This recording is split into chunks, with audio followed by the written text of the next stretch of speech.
ఈరోజు గౌరవనీయులు మాన్యవర్ కాంశీరామ్ గారి జయంతి సందర్భంగా అందరికీ కూడా శుభాకాంక్షలు తెలియజేస్తా ఉన్నాను. అద్భుతమైనటువంటి వ్యక్తిత్వం కలిగినటువంటి మహానుభావుడు, అకుంఠిత దీక్షాపరుడు. అసలు ఒక ఐడియాలజీ మీద, అంటే బాబాసాహెబ్ ఐడియాలజీ మీద పని చేయాలని చెప్పేసి డిసైడ్ అయిన తర్వాత దాని మీద పనిచేసే క్రమంలో చనిపోయే వరకు కూడా నేను బాబాసాహెబ్ ఆలోచన విధానాన్ని అమలు చేసే క్రమంలోనే నా యొక్క జీవితం మొత్తం అంతా కూడా ఉంటుంది అని చెప్పి దానిని నిజంగా కూడా అదే విధంగా ఆచరించి చూపించినటువంటి అద్భుతమైనటువంటి వ్యక్తిత్వం కలిగినటువంటి వ్యక్తి మాన్యవర్ కాంశీరామ్ గారు. అందుకనే ఆయన పెళ్లి కూడా చేసుకోలేదు. కనీసం ఒక చిన్న బ్యాంక్ అకౌంట్ పుస్తకం కూడా ఆయన పేరు మీద మెయింటైన్ చేయలేదు. ఆయనకి సంబంధించి ఒక చిన్న సెంటు భూమి కూడా ఆయన ఎక్కడ కూడా ఆర్జించలేదు. బాబాసాహెబ్ ఫూలే గారు, బాబాసాహెబ్ అంబేద్కర్ యొక్క ఆలోచన విధానాన్ని నేను నిరంతరం ముందుకు తీసుకెళ్లే క్రమంలో నేను కుటుంబ బాధ్యతలుకి సంబంధించి కుటుంబం గురించి కానీ, తల్లిదండ్రుల గురించి కానీ, అక్క చెల్లెల గురించి కానీ, అన్నదమ్ముల గురించి కానీ నేను ఏ విధమైనటువంటి బాధ్యతలు కూడా తీసుకుని నేను వాళ్ళ తరపున నిలబడను అని చెప్పేసి చెప్పారు.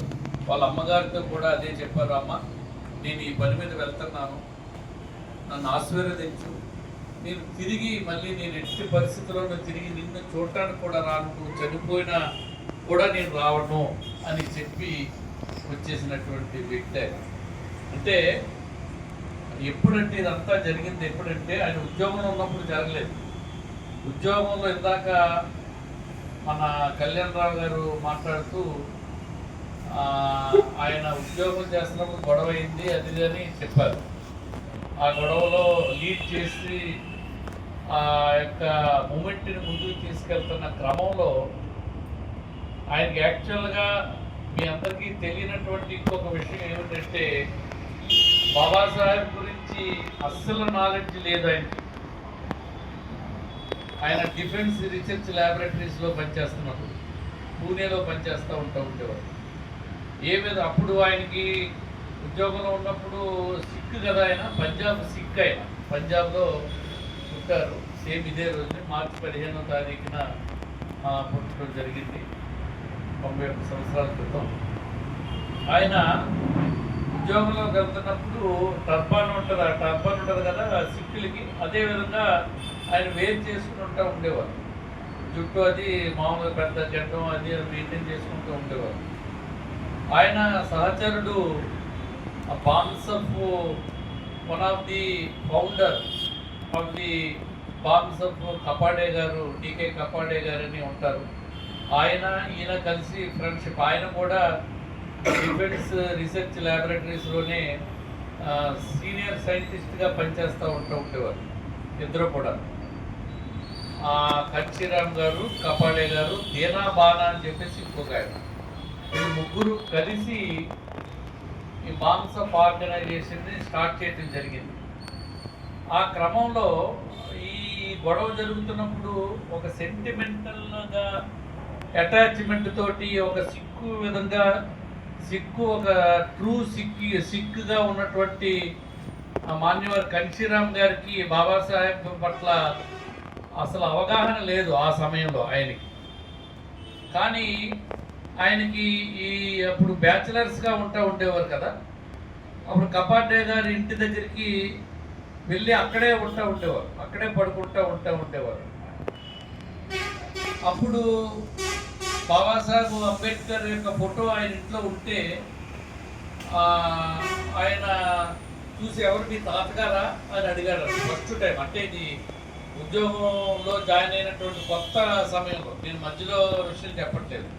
లేదు లేదు మనందరికీ తాతగారు, నాకే కాదు మనందరికీ తాతగారు ఎలాగవుతారు అని ఆయన క్వశ్చన్ చేస్తే మొత్తం చెప్పారు, ఇలాగెలా జరిగింది ఇలాగెలాగా అని చెప్పేసి చెప్తే అప్పుడు ఆయన చాలా ఇన్స్పైర్ అవ్వటం జరుగుతుందన్నమాట. జరిగితే ఆయన రచించినటువంటి ఎన్హలేషన్ ఆఫ్ క్యాస్ట్ అనే ఒక డాక్యుమెంట్, ఒక గ్రంథం, పొలిటికల్ డాక్యుమెంట్ అది యాక్చువల్గా చెప్పాలంటే. బాబాసాహెబ్ రచించినటువంటి బుద్ధ అండ్ ఈజ్ ధమ్మ అనేది అత్యున్నతమైనటువంటి గ్రంథం అయితే, దాని తర్వాత స్థానాన్ని తీసుకున్నటువంటి గ్రంథం ఎన్హలేషన్ ఆఫ్ క్యాస్ట్. ఇది పొలిటికల్ డాక్యుమెంట్. అది ఆ పుస్తకాన్ని కన్షీరామ్ గారికి ఇవ్వటం జరుగుతుంది.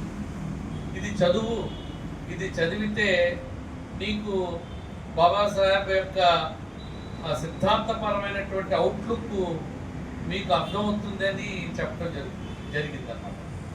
అది ఇప్పుడు అది బహుశా నేను ఇప్పటికి 7-8 సార్లు చదువుంటాను.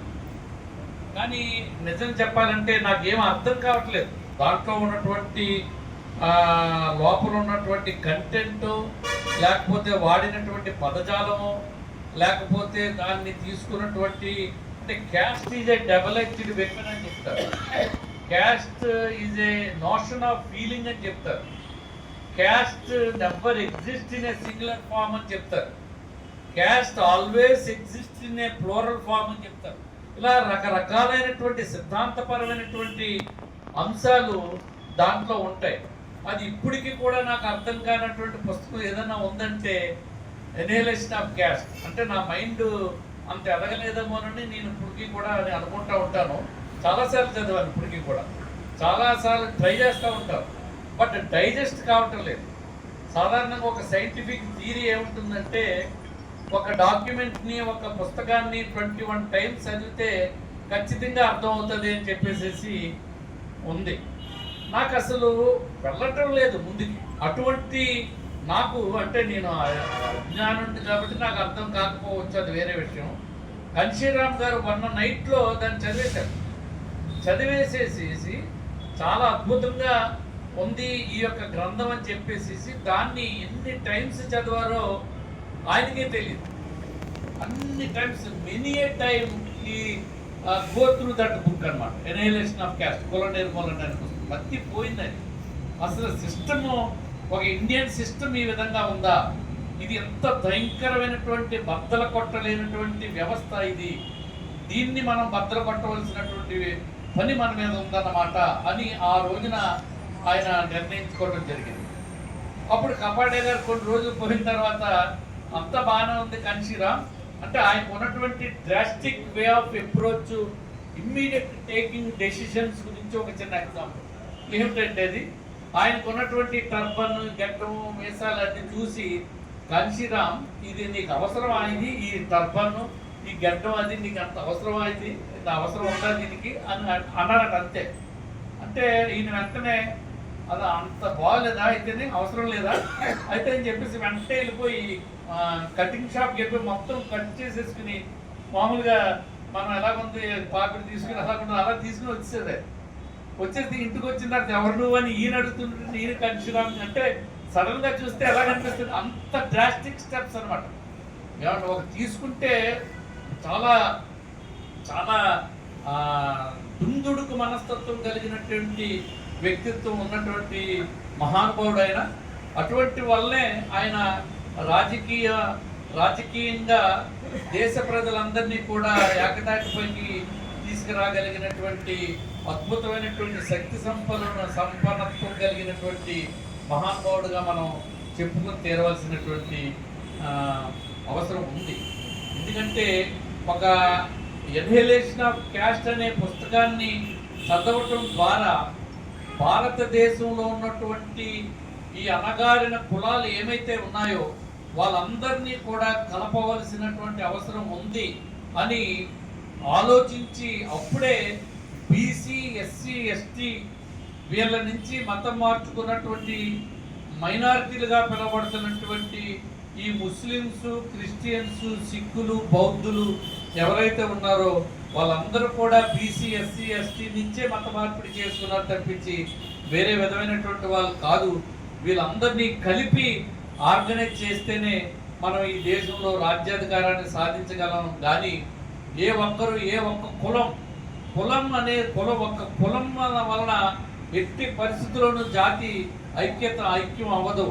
కులం అనేది 6700 కులాల కింద విడదీసింది ఈ బ్రాహ్మణ వ్యవస్థ, ఈ సమాజాన్ని, భారతీయ సమాజాన్ని.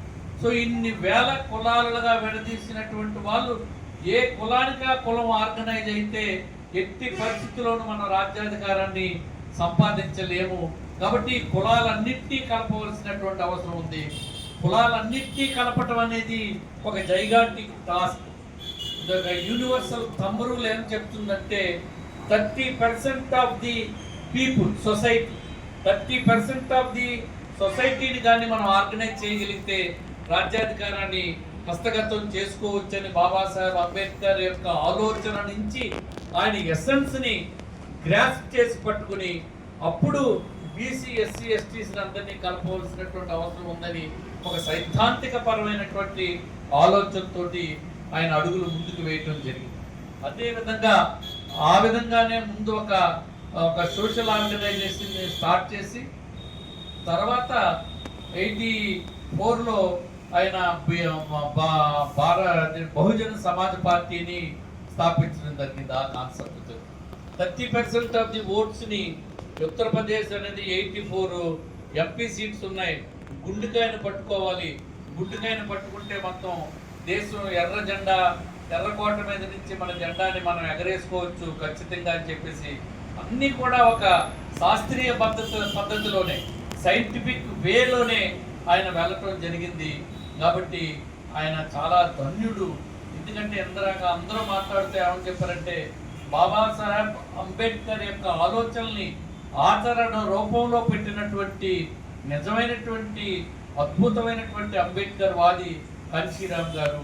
అది మనం ఖచ్చితంగా ఆయనకి మనం జయంతోత్సవాల్ని మరింత ఘనంగా ముందు జరుపుకోవాల్సినటువంటి అవసరం ఉంది. ఆయన అద్భుతమైనటువంటి, ఇందాక ఎవరో చెప్పారు, చాలా దుందుడికి మనసు, ఎవరినో కొట్టాడని, ఎవరినో మందా జగన్నాథం అన్న ఆయన్ని ల్యాంపర్ మీద కొట్టాడని, విలేకరులు కూడాను. విలేకరులు అంటే అందరూ భయపడిపోతారు. మనం కూడా కొంతమంది మనం ఏదైనా మీటింగ్ పెట్టుకుంటే విలేకరులు వస్తే వాళ్ళకి అట్మోస్ట్ ఇంపార్టెన్స్ ఇస్తాం. అసలు ఇటువంటి మన తలలో వెంట్రుక ఊడిపోతే మనం ఏ విధంగా పట్టించుకోం. అలాగా విలేకరులను అసలు ఏమాత్రం కూడా పట్టించుకున్నటువంటి వ్యక్తి దేశంలో ఎవరైనా ఉన్నారంటే ఆయన. అస్సలు పట్టించుకోరు. కానీ విలేకరులు అందరూ కూడా ఆయన దగ్గరికి వచ్చి ఏంటి అని అడుగుతుంటారు. వదలబండి, నేను చెప్పాల్సిన పని లేదు, మీరు ఇష్టం వచ్చినట్టు రాస్తూ ఉంటారు, మీ అసలు మీరు రాయవలసిన పనే లేదు, నా సొంత మీడియాని నిర్మించుకుంటాను అని ఆయన చెప్పడం జరిగింది. బట్ అన్ఫార్చునేట్గా అనేకమైనటువంటి విషయాల్ని ఫుల్ఫిల్ చేయకుండానే ఆయన ఆరోగ్యరీత్యా చనిపోవటం జరిగింది. ఆయన అనేక డెసిషన్స్, మంచి డెసిషన్స్ తీసుకుంటారు. మాట్లాడుకుంటూ వెళ్తే చాలాసేపు మాట్లాడుకోవాలి. కానీ నేను ఇంకొక చిన్న ఎగ్జాంపుల్ చెప్పి నేను ముగిస్తాను. ఇప్పటికే చాలా టైం మాట్లాడానని నేను ఫీల్ అవుతున్నాను. ఏంటంటే బహుజన సమాజ్ పార్టీని ఆంధ్రప్రదేశ్లో ఆయన స్థాపించినప్పుడు ఇక్కడ ఆంధ్రప్రదేశ్లో స్టాల్వార్ట్స్గా ఉన్నటువంటి